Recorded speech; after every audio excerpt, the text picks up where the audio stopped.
আপনারা দেখছেন ILFL Soccer Night.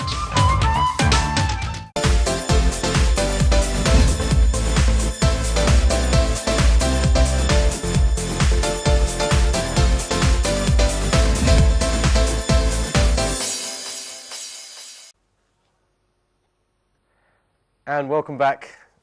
We've just covered the Interleague Championship. We've got our final four. Hopefully the round will be coming up very soon. So keep your eyes posted. We'll be putting it on the website. We'll be announcing it in the show next week. That semi-final is looking to be absolutely thrilling. No doubt we've got to carry out the draw, which will take place next week. So do keep an eye on that. Great competition, absolutely running football. But yesterday was a busy, busy day for ILFL. So Interleague Championship. We also had the semi-final of the ILFL Challenge Cup. I'm going to take you guys straight over to the screen because the results are there. And so from the draw a few weeks ago, we had SCTA, who were drawn against Burdett, and they beat them 4-1. Well done, SCTA. And the other semi-final, which was played in the Hackney Marshes, Weavers weren't able to knock off Reach Out, who beat them 6-0. So there we have it, the ILFL Challenge Cup semi-final over and done with, SCTA and Reach Out in the final. Jermaine, we were fortunate to have you to view one of our games. Yeah. You were there to see the Reach Out versus Weavers game. We, a few weeks ago, were going around the table saying, were there going to be any surprises? And I think everybody said no. It looks like it's going to be an SCTA Reach Out final. I mean, you've known Reach Out from before, so was that expected from you? And did you? I mean, this is their debut with us, so they're straight into a cup final. What do you think? Well, I watched them, and the first thing I noticed, they're playing with a lot more confidence than when I first reffed them at the beginning of the season. It looks like the team's gelling a lot better now. They're a lot more confident on the ball, and they just look like they can't be beaten.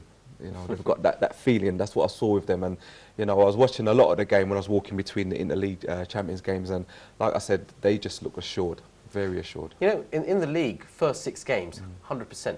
Won the first 6 games. They went absolutely storming, and then they came up against their now finalists, SCTA, and they lost. And they've been sort of stumbling since. So. Is this the sort of booster that they needed? Definitely. You know, you're in a cup final, you're in a buzz. You know, that's the kind of thing that's going to probably, push you on to keep playing well throughout the rest of the league games. I know SCA are top with a game in hand, but the pressure's more on SCTA, I think, than it is on Reach Out. Well, I mean, let's hear it from SCTA themselves. I mean, Cam's right. We'll come with the division later. SCTA are top there, even though they suffered the first loss of points last week. But clearly, your boys went out there. Burdett, they're trying to make a point because they weren't doing great in the league, but fortunately, you kicked a man down. So, well, I mean, to be fair to Burdett, they played their part in the first 40 minutes. It was 0-0, and they had the clearer chances to score. But obviously, in a cup game, if you don't take your chances, then you end up regretting. And it took us really a long time to get going. I think we scored 3 of our latter goals all in the last 10-15 minutes of the game. By then, obviously, Burdett got tired. We got fitter players, and it showed. And I think that the final is going to be cracking. 2 of the best teams in the lower divisions are in the final. And I think football just told on the day, really, and it's going to be a really, really good final. I mean, there's no need for me to ask you who's going to win that final. So, Rash, our expert pundit, I should say, neutral as well, nothing to do with the first division or Reach Out or SCTA. Rash, give us your opinion. What do you think? What are we looking forward to in the final? It'll be a cracking final. Both teams are very strong, very physical, and play good football. And naturally, the table obviously says that. What I like about Reach Out is their organisation and the planning. They're only one of the only teams in 3 divisions I see turn up hour and a half before the kick-off, fully changed and doing drills, warm-up. The manager has his board and they talk tactics. I don't see that from other teams. So in terms of planning and preparation, they're 10 out of 10. So it's true that they turn up with skittles and hurdle ladders and all of that before a match? That's an example to all the teams. Be prepared. Be on the pitch hour and a half before game. You talk to your teammates, talk tactics to get your warm-up, stretches done. Then you're fresh and ready to play. And I think that's one of the key things they have compared to other teams. SCT, a very physical, very good side. A cracking, mouth-watering final. I can't choose either way. It's on the day who performs, I think. But in terms of, if I was to rate them, they're both 10 out of 10 in terms of going forward and feel. I can't choose between the 2. I think it'll be a cracking final, though. So it sounds like a draw going into penalties. No, I don't think it'll be a penalty. It'll be little goals, but I don't think it'll be penalties. I think one team will go. But on the day, I think it depends. With Cup, it's all depends on the day who turns up, who performs most, and who wants to beat more than the other team. Shaquille, I mean, Bromley Juniors, they played against both teams. Who did you feel were the strongest out of the two? Well, obviously, I say reach out. Okay. Because they did beat us by a lot of margins. But I fancy SCTA because of the tempo they play football with and the energy they have in the team. And I think that will drive them to win the game. And it's nothing to do with cameras winking at you now. No. Which I'm not looking at. Okay. All right. Well, there you have it. I think we're in for an absolutely mouth-watering final. I think Reach Out are there to get revenge on the league result, which SCTA beat them 2-1 on, very narrow. So something to look forward to. We will be announcing the final date and venue very shortly. Keep an eye on the website. Emails will be going out. Most likely we will announce that next week in the show. So the ILFL Challenge Cup finalists, SCTA Reach Out, well done, and we look forward to that final. I'm going to move on because we had two other games take place. If I take you straight over the screen, in the first division, we only had the one game, and it was between third place Bow and St Catherine's. Bow beat St Catherine's 5-4.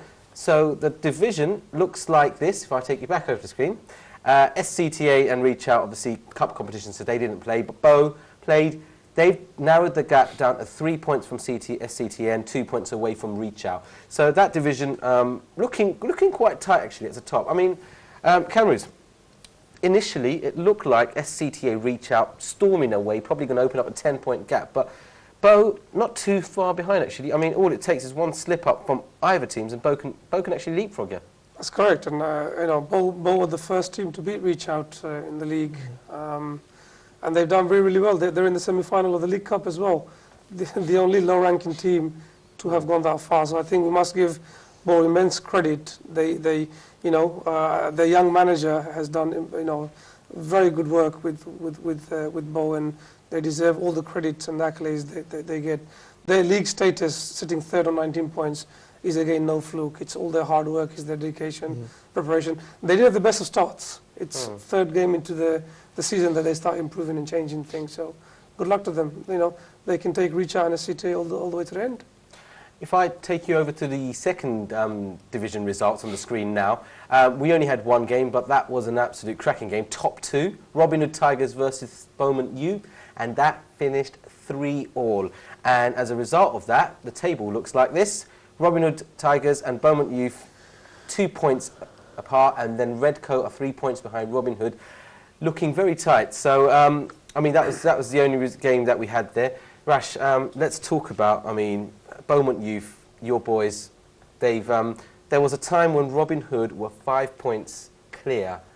Tell us, what have Beaumont done to sort of narrow that gap? I think the cup games have helped them motivate because they were quite successful in getting to the semi-final League Cup. And I think the squad is quite really big, so the manager is utilising the players when he suits and depending on the game. And I think, and even during the Christmas, they didn't miss any training, continued training, and it's obviously paying dividends now. With the league itself, it's still a few games to go. I think other teams like Redcoat and Hamlets might come in to make a difference, so we can't obviously call it first and second. I think we'll know in the next few weeks how things develop. I mean, Beaumont Youth have still got to play Redcoat third, so that's probably their tougher game. Robin Hood's remaining 5 games are against the bottom 5. So, I mean, looking at the statistics, Robin Hood have it in their hand. It's only theirs to lose. Well, the pressure is going to be on them to make sure they don't drop any points. If they do, then obviously Beaumont Youth will be there to snatch away. Love the optimism. I love the optimism. Cams, I think what I want to talk about in the second division is the fact that we've had so many of these new teams. I mean, St Catherine's under 21s, Riverside, Western Reserve, Al Mizan, Tower Hamlets B, Robin Hood Tigers, actually even Redcoat. 7 out of the 8 there are new teams. What's impressed you most about these new teams? All 8 are in fact new teams. Oh, of course, Beaumont Youth, I mean, yes, Redcoat, even though they were involved in, this is actually the new Beaumont Youth. So yeah, all 8 I mean, Cameron, have you been impressed with the second division? I have, and I think, you know, Robin Hood, Beaumont and even Redcoat will make good additions to the first division. I didn't see the game, but I was there because my game was next to Beaumont and Robin Hood, and you know, there were 3 penalties in the game. It went well over the normal time because there was a lot of drama, a lot of tackling and so forth happening. It was very entertaining, the game, the referee told me. And I think, you know, these teams going up will add value, and we're very impressed with the 3 teams at the top at the moment. They are playing good football. there's a clear margin between the top and the bottom, for example. So they've shown their class, they've shown their caliber, and good luck to all three teams. I mean, Jermaine, you've been in league running for decades now, if you don't mind me saying. But Thank you. I mean, you've over the years have seen new teams come along, and it's always been a case of, correct me if I'm wrong, but whipping scores. In our case here, I mean, we've had teams that have actually been quite convincing, and I mean, even a 3-3 draw is it's still not as bad as what we initially had. Is this what you've experienced when you've seen new teams come along?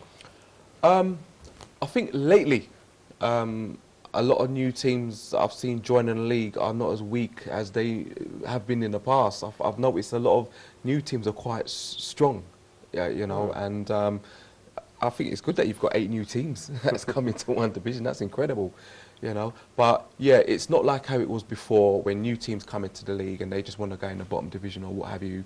I do find a lot of these teams are actually not it's just running the team, what they have to learn as they go on. But I find a lot of these teams are pretty much quite good at playing football. I think one thing, if I can just add, I think with those 8 teams, you'll find majority, 80% of the players are quite young. They're all 18, 19, which is good to see. I think last season we saw Stepney B come in with a younger side and proved they can actually play Sunday League football and compete against other teams. And it's refreshing and nice to see these teams with a lot of youth. And majority of the teams they have 18, 19-year-olds, which is nice to see on a Sunday game. Just before we quickly hit the break, Shaquille, quickly, pick a team. Who's going to win the second division? Beaumont Youth. Beaumont Youth. I can't go to you, Rash, so Camrose, pick a team. Who's going to win? I think Robin Hood Tigers look quite sturdy. Okay, there you have it. 2 expert views on the second division. I prefer Camrose's for no biased reasons whatsoever. However, I've got to go for another break.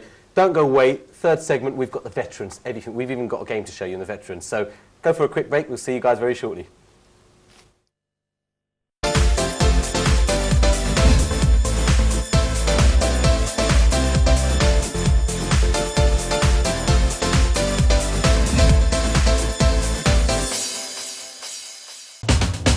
আপনারা দেখছেন ILFL সকার night.